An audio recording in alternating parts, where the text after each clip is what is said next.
In 1942, a fire ravaged the Blackwood Orphanage, killing nearly all the children and staff. Rumors said the fire wasn't accidental, but the building remained untouched, its ruins a grim reminder of the tragedy. Decades later, a group of urban explorers decided to investigate the place, unaware of the terror they were about to unleash. The explorers, Lisa, Eric, Nina, and Jake, arrived at dusk. The orphanage loomed against the blood-red sky, its windows shattered, the walls covered in vines. "It's just an old building," Eric said, forcing a grin. But the air was heavy, almost suffocating as they stepped inside. Inside, the air grew colder. The group found abandoned toys scattered across the floor. Lisa picked up a doll, its eyes cracked and hollow.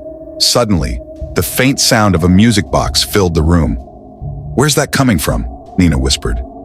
The group followed the sound to a room where an old music box sat on a table, playing on its own.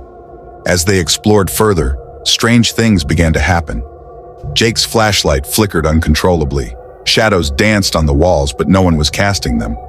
Nina swore she felt a hand on her shoulder, but when she turned, no one was there. In the west wing, they found a door sealed with chains. "Let's not," Lisa said, but Eric insisted.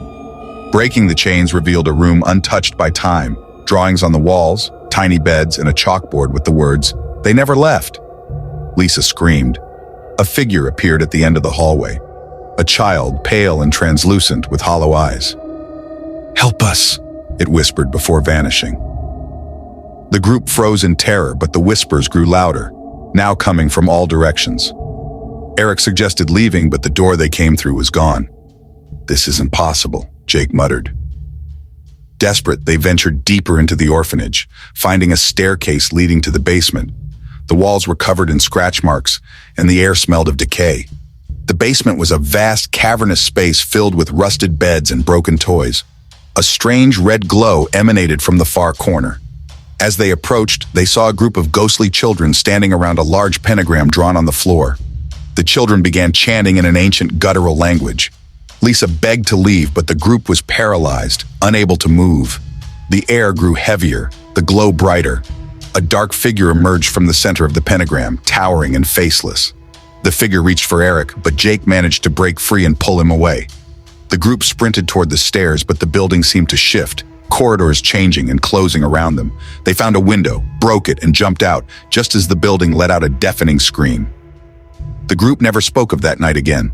They moved far away, but strange things began happening. Shadows appearing in mirrors, whispers in the dark. The orphanage still stands, its windows glowing faintly at night, as if waiting for its next visitors.